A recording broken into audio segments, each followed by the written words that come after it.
বিনামূলীয়া চিকিৎসা সেৱাৰ এই যিটো পদক্ষেপ এইটো আমি 3 মাহমানৰ আগৰ পৰা আমাৰ উত্তৰ পূব ভাৰতৰ প্ৰথমখন কিডনী হস্পিটেল IUKD সোণাপুৰস্থিত গুৱাহাটীৰ তাতে আমাৰ মোৰ চিকিৎসা কৰ্মীসকল সহকৰ্মীসকল আৰু চিকিৎসাকৰ্মী আমি সকলোবিলাক গৈ বিনামূলীয়াকৈ বিভিন্ন পিছপৰা অঞ্চলত অসম তথা উত্তৰ পূৰ্বাঞ্চলৰ বিভিন্ন পিছপৰা অঞ্চলত গৈ আমি এনেধৰণৰ ৰোগীসকলক এটা সজাগতা আৰু সচেতনতা অনাৰ উদ্দেশ্যে যে যিবিলাক ট্ৰিটমেণ্ট আমাৰ অসমতে এতিয়া যিবিলাক অত্যাধুনিক ট্ৰিটমেণ্ট আমি অফাৰ কৰোঁ বা আমাৰ গুৱাহাটীত হৈ যায় এইবিলাকৰ সজাগতা নথকাৰ কাৰণে বহু ৰোগী বাহিৰত গৈ বহুত টকা পইচা খৰচ কৰে কেতিয়াবা দালালৰ কবলত পৰে যায় এবাৰ ট্ৰিটমেণ্টটো কৰি আহে কিন্তু পিছত অসুবিধা হ'লে আকৌ যাবলৈ দিগদাৰী তাৰপিছত তেওঁ কোন ডক্টৰক দেখাব লাগিব সেইটোও নাজানে আৰু কেতিয়াবা আমাৰ ইউৰলজিকেল যিবিলাক কিডনী ব্লাডাৰ প্ৰষ্টেটৰ যিবিলাক কৰ্কট ৰোগ হয় তেওঁলোকে ভাবে যে মোৰ এই বেমাৰটো হোৱাৰ লগে লগে মইতো আৰু মৰিয়ে যাম সেইকাৰণে আকৌ বিভিন্ন ধৰণৰ মানুহৰ মাজত কেতিয়াবা জৰা ফুকা কৰি থাকে আৰু বেমাৰটো আগবাঢ়ি গুচি যায় যেতিয়া আমাৰ ওচৰলৈ আহে তেতিয়া আমি একোৱে কৰিব নোৱাৰোঁ গতিকে আমি সকলোৰে মাজত এটা সচেতনতা অনাটো আমাৰ উদ্দেশ্য যে স্বাস্থ্যটো পৰীক্ষা কৰিব লাগে মাজে মাজে আৰু কিছুমান মাদক দ্ৰব্যজাতীয় তেনেকুৱা ধপাতজাতীয় খাদ্যবিলাক ইউৰলজিকেল কেঞ্চাৰ্ছবিলাকৰ কাৰণে নাম্বাৰ 1 কজ হয় আৰু কিছুদিন আগতে আমাৰ এটা সমীক্ষাটো প্ৰকাশ পাইছে যে উত্তৰ পূব ভাৰতত কৰ্কট ৰোগীৰ সংখ্যা খুব অভাৱনীয়ভাৱে বৃদ্ধি পাইছে আৰু উত্তৰ পূৰ্বাঞ্চল এতিয়া মানে কৰ্কট ৰোগৰ ৰাজধানী বুলি কৈছে মানে সেইটো বহুত বেয়া কথা গতিকে সেইবিলাকৰো এটা আমি সজাগতা আনি আছোঁ চেষ্টা কৰি আছোঁ আকৌ যিকোনো বেমাৰেই নহওক কিডনী ফেইলাৰৰ পৰা ধৰি কৰ্কট ৰোগ কিডনী পাথৰ চববিলাক যদি আমি প্ৰথম অৱস্থাত ধৰা পেলাব পাৰোঁ আমি সম্পূৰ্ণৰূপে নিৰ্মূল কৰিব পাৰোঁ সম্পূৰ্ণৰূপে গতিকে এই কথাটো ৰোগীৰ মাজলৈ যাতে ৰাইজৰ মাজলৈ গুচি যায় পিছপৰা অঞ্চলৰ ৰোগীসকলেও যাতে জানে তাৰে উদ্দেশ্যে আমি এই ধৰণৰ আমাৰ সজাগতামূলক আমি কেম্পবিলাক কৰি গৈছিলোঁ আৰু মাজতে আমি এটা ফোন কল পালোঁ আমাৰ স্থানীয় বিধায়ক দেৱব্ৰত শইকীয়া ডাঙৰীয়াৰ পৰা যে তেনেকুৱা এটা কেম্প যদি আমি নাজিৰাত কৰিব পাৰোঁ আমি কিছুদিন আগত মাজুলীত কৰিছিলোঁ উমৰংচু লাহৰীঘাট গহপুৰ এনেকৈ কৰি আছিলোঁ আৰু তেখেতৰ যেতিয়া আমি কলটো পালোঁ আৰু লগতে আমাক সহায় কৰিলে আমাৰ নাজিৰা শিমলুগুৰিৰ জুবিন ফেন ক্লাব তেওঁলোকে আমাক সহায় কৰিলে সহযোগ কৰিলে গতিকে আমি আজি ইয়ালৈ আহিলোঁ আমাৰ সকলোবিলাক আমি IUKDৰ পৰা 12-14জনমান লোক আহিছোঁ আহি ৰাইজৰ অভূতপূৰ্ব সঁহাৰি দেখিছোঁ ইয়াতে বহুসকল ৰোগী আহিছে আৰু আমি আশা কৰিম যে আমাৰ এই প্ৰচেষ্টা বা স্থানীয় বিধায়ক মাননীয় বিধায়ক ডাঙৰীয়াৰ যি সদিচ্ছা আৰু আমাৰ নাজিৰা শিমলুগুৰি ফেন ক্লাবৰ তেওঁলোকৰ যিটো প্ৰচেষ্টা এই গোটেইখিনিয়ে যাতে এটা সুফল পায় আৰু ৰাইজে যাতে তেওঁলোকৰ স্বাস্থ্যৰ বিষয়ে কিছু সচেতন হয় গুটখাজাতীয় বস্তু বা এলকহলজাতীয় বস্তু এইবিলাকে এইটো এফেক্ট কৰে খাদ্য সেইটো গুটখা হ'ব পাৰে বা কোনোবাই মুখৰ ভিতৰত লোৱা হ'ব লাগিব পাণৰ লগত খোৱা হ'ব পাৰে তামোলৰ লগত খোৱা হ'ব পাৰে বিড়ি হিচাপে খোৱা হ'ব পাৰে ই এটা মাৰাত্মক বিষ বৰ বিষ এইটোৰ পৰা যাতে সকলো লোকেই যাতে আঁতৰি থাকে আৰু তেওঁতো খাবই নালাগে আৰু ওচৰত যদি কোনোবাই খাইছে তেওঁলোককো ক'ব লাগে যে এই বস্তুবিলাকৰ পৰা তেওঁ নিজৰ আৰু সমাজৰ ক্ষতি কৰি আছে কাৰণ অসমক তথা উত্তৰ পূৰ্বাঞ্চলক এতিয়া কেঞ্চাৰ কেপিটেল বুলি কোৱা হৈছে তাতকৈ ভয়ৰ কথা একো নাই আমি সিফালে আকৌ কিডনীৰ ফেইলিয়াৰৰ সংখ্যা উত্তৰ পূব ভাৰতত আমাৰ অসম তথা উত্তৰ পূৰ্বাঞ্চলত দিনক দিনে বাঢ়ি গৈ আছে সেইটো চিন্তা আছে তাৰ লগত আকৌ কৰ্কট ৰোগ বাঢ়ি আছে যি ধৰণে বাঢ়িছে অহা 2 দশকৰ পিছত এনেকুৱা এটা পৰিৱেশৰ সৃষ্টি হ'ব যে আমাৰ ঘৰে ঘৰে এজন কেঞ্চাৰ ৰোগী থাকিব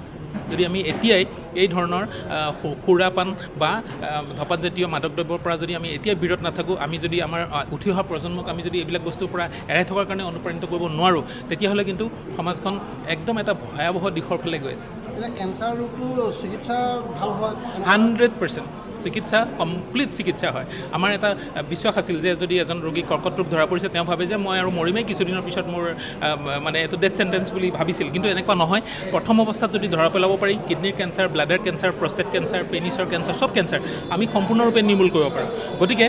ৰাইজৰ মাজত এটা সজাগতা আহিব লাগে নিজৰ স্বাস্থ্যটো যদি ভালে ৰাখে আমি যদি নিজে স্বাস্থ্যৱান হওঁ আমাৰ জাতিটো দেশখন স্বাস্থ্যৱান হ'ব আমি ভাৰতবৰ্ষক গোটেই পৃথিৱীৰ ভিতৰত যিটো মাননীয় প্ৰধানমন্ত্ৰী মোদী ডাঙৰীয়াৰ যিটো সপোন যে ভাৰতক বিশ্বগুৰু কৰিব লাগে পৃথিৱীৰ ভিতৰত 1 নম্বৰ ৰাষ্ট্ৰ কৰিব লাগে তাৰ কাৰণে আমি চবেই চেষ্টা কৰিব লাগিব আমি নিজৰ কাম কৰিব লাগিব আৰু নিজক স্বাস্থ্যৱান কৰি ৰাখিব লাগিব ডাক্টৰনাথ আপোনাৰ সৈতে আপোনালোকৰ ইনষ্টিটিউটৰ সৈতে IUKDৰ সৈতে পোনপটীয়াভাৱে যোগাযোগ কৰিবৰ বাবে কোনোবা ৰোগীয়ে ইচ্ছা কৰিব পাৰে গতিকে আমি তেনেকুৱা 2টা নম্বৰ দিব পাৰোঁ নেকি হয় মই মোৰ ব্যক্তিগত নম্বৰটো আপোনালোকৰ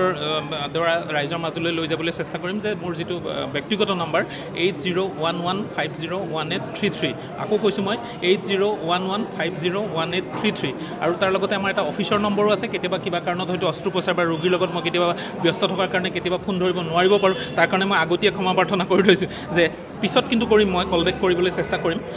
আৰু আমাৰ এটা অফিচৰ নম্বৰো দিছোঁ 9864104444 9864104444 এই দুটা নাম্বাৰৰ ভিতৰত যিকোনো এটাত আপোনালোকে আমাৰ লগত পোনপটীয়াভাৱে যোগাযোগ কৰিব পাৰিব আৰু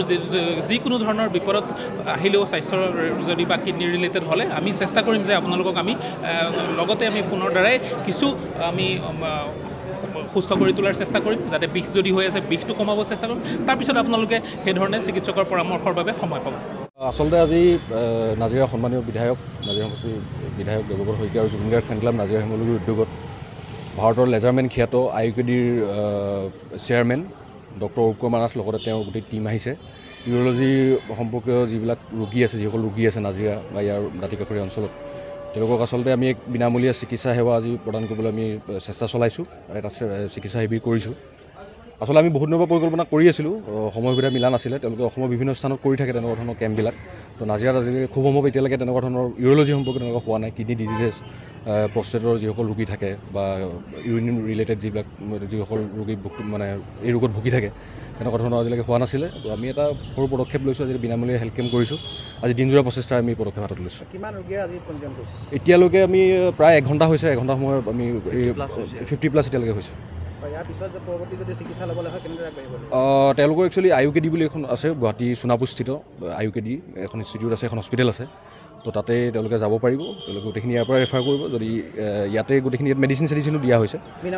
বিনামূলীয়াকৈ দিয়া হয় মেডিচিনটো ল'ব লাগিব মেডিচিনটো বিনামূলীয়া নহয় বাকী যিখিনি চিকিৎসা তেওঁলোকে কেম্প কৰিছে সেইখিনি মানে চেকআপটো ফ্ৰী হ'ব বাকী মেডিচিন